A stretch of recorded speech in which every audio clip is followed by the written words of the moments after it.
Hikma ni nini?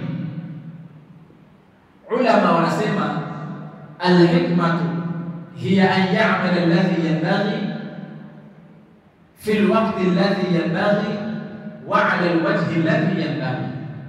Hii ndio hekima. Hekima ni kulifanya lifaalo katika njia ifaayo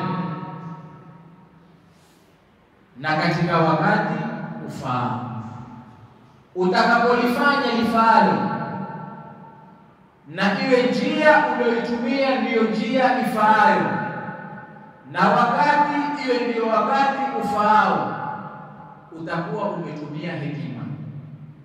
Kitakapokosekaniwa kimoja katika haya matatu, utakuwa hujatumia hekima, na maana yake badala ya kuwaleta watu katika Uislamu utawakimbiza watu katika Uislamu.